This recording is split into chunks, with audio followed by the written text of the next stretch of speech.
Sebelum kita dengarkan firman Tuhan, marilah kita berdoa. Tuhan Allah Bapa kami yang bertawar di surga, terima kasih Tuhan atas berkat dan Tuhan-Mu kepada kami. Sekarang ya Tuhan, kami akan mendengarkan sedikit dari firman-Mu. Kiranya sabda firman-Mu itu ya Tuhan, dapat membawa kami lebih hari lebih dekat kepadamu, lebih hari lebih mengenal akan Engkau, lebih hari lebih dekat, dan lebih mengetahui apa yang Engkau inginkan bagi kehidupan kami. Pada saat ini ya Tuhan, kebutuhan kami yang terbesar adalah Roh-Mu yang membantu kami untuk mendalami, mengerti, serta membantu kami untuk menerapkan firman Tuhan pada saat ini. Firman Tuhan yang akan kami dengarkan. Kiranya Tuhan bersama-sama kami, dalam nama Yesus selamat menebus dosa kami yang hidup. Haleluya, amin.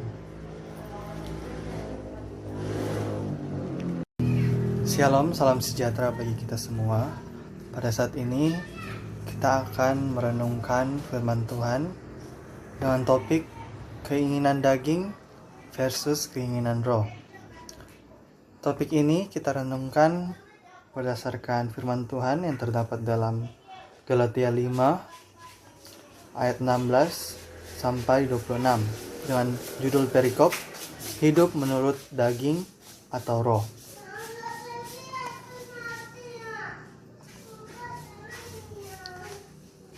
Kita baca ayat yang pertama. Hidup menurut daging atau roh, ayat 16. Maksudku ialah hiduplah oleh roh, maka kamu tidak akan menuruti keinginan daging. Manusia adalah makhluk roh yang mendiami tubuh dan memiliki jiwa. Di dalam jiwa manusia terdapat perasaan, emosi, dan keinginan atau kemauan, atau yang kita akan bahas di sini adalah kehendak. Dalam surat Paulus kepada jemaat Galatia, dia menekankan kepada kita, orang percaya, untuk hidup di dalam roh. Hidup di dalam roh berarti menuruti keinginan roh. Kita baca ayat yang selanjutnya. Sebab keinginan daging berlawanan dengan keinginan roh, dan keinginan roh berlawanan dengan keinginan daging.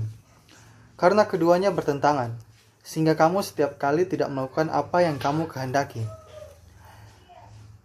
Keinginan daging di sini berarti membawa kita kepada pertentangan yang menentang keinginan roh. Sehingga kamu setiap kali tidak melakukan apa yang kamu kehendaki. Jadi keinginan daging selalu membawa kita kepada hidup yang tidak sesuai kehendak Tuhan atau kehendak orang-orang atau karakter Allah yang hidup menurut roh. Ayat selanjutnya, akan tetapi jikalau kamu memberi dirimu dipimpin oleh roh, maka kamu tidak hidup di bawah hukum Taurat. Perbuatan daging telah nyata, yaitu percabulan, kecemaran, hawa nafsu, penyembahan berhala, sihir, perseteruan, perselisihan, iri hati, amarah, kepentingan diri sendiri, percideraan, roh pemecah, kedengkian, kemabukan, pesta pora, dan sebagainya. Terhadap semuanya itu, kuperingatkan kamu, seperti yang telah kubuat dahulu, bahwa barang siapa melakukan hal-hal yang demikian, ia tidak akan mendapat bagian dalam kerajaan Allah.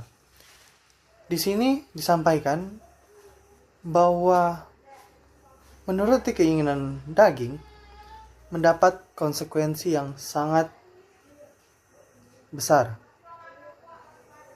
Dikatakan, barang siapa melakukan hal-hal demikian atau hal-hal yang menuruti keinginan daging, ia tidak akan mendapat bagian dalam kerajaan Allah. Sangat jelas, kita tidak akan mendapat bagian dalam kerajaan Allah jika menuruti keinginan daging. Keinginan roh atau keinginan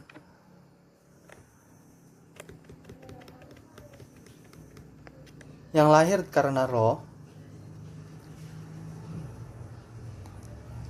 melahirkan buah roh. Dalam ayat 22, tetapi buah roh ialah kasih, sukacita, damai sejahtera, kesabaran, kemurahan, kebaikan, kesetiaan, kelemah lembutan, penguasaan diri. Tidak ada hukum yang menentang hal-hal itu.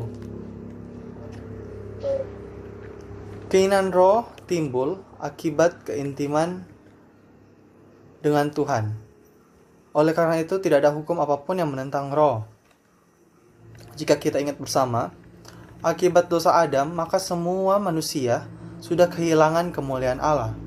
Gambaran Allah pada manusia rusak. Manusia tercemar dengan dosa. Dampak dari dosa, maka dari dalam hati manusia timbul segala pikiran-pikiran jahat atau keinginan-keinginan daging. Itu bisa kita baca dalam Markus 7 ayat 21.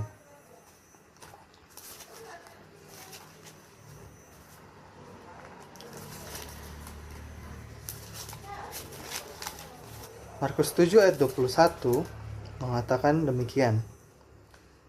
Sebab dari hati orang timbul segala pikiran jahat, percabulan, pencurian, pembunuhan. Jadi akibat putusnya hubungan kita dengan Tuhan, akibat dosa manusia, dosa leluhur kita, Adam, dalam diri kita timbul segala pikiran jahat atau keinginan-keinginan daging yang disebabkan oleh rusaknya atau tercemarnya manusia oleh dosa. Sehingga tidak mengherankan keinginan daging, sekalipun tidak pernah diajarkan setiap manusia sudah bisa melakukannya.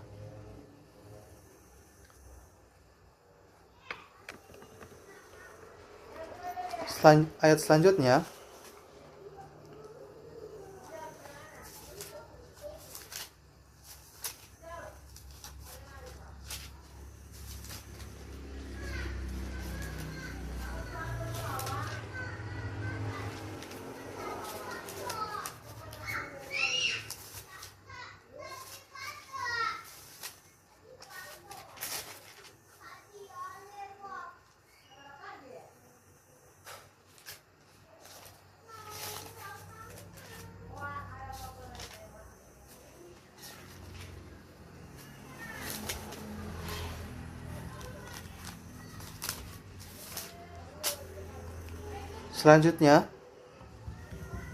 barang siapa menjadi milik Kristus Yesus, ia telah menyalibkan daging dengan segala hawa nafsu dan keinginannya.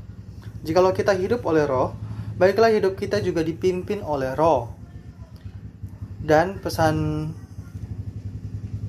Paulus dalam suratnya ke jemaat Galatia yang terakhir adalah, dan janganlah kita gila hormat, janganlah kita saling menantang dan saling meneki. Pertama, tadi dikatakan barang siapa menjadi milik Kristus Yesus, ia telah menyalibkan daging dengan segala hawa nafsu dan keinginannya. Jika kita orang yang percaya kepada Tuhan, sebagai umat-umat yang percaya, tentu kita percaya bahwa kita adalah milik Kristus. Maka dari itu,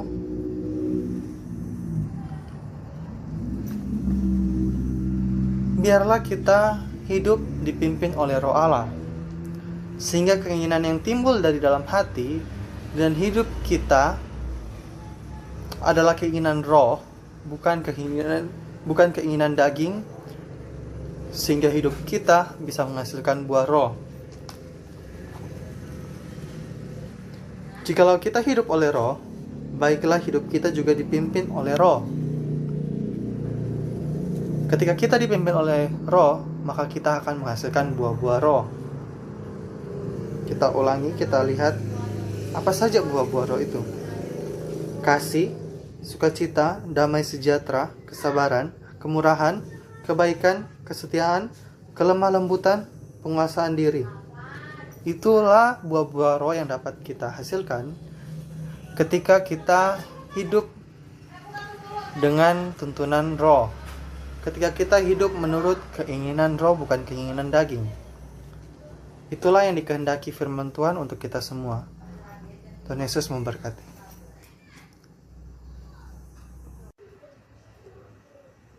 Renungan kita pada saat ini telah selesai. Mari kita berdoa bersama. Ya Tuhan Allah Bapa kami yang bertuhan di surga, terima kasih atas tuntunan-Mu sehingga kami dapat boleh menyelesaikan, boleh merenungkan firman-Mu pada saat ini. Kiranya Tuhan firman yang telah kami dengarkan dapat kami boleh praktekkan dalam kehidupan kami. Tidak hanya lalu begitu saja, melainkan dapat boleh tertanam dalam hati dan pikiran kami, agar membawa kami lebih hari lebih dekat kepada-Mu ya Tuhan. Kami serahkan seluruh kehidupan kami ke dalam tangan-Mu, dalam nama Juru Selamat penebus dosa kami yang hidup. Haleluya, amin.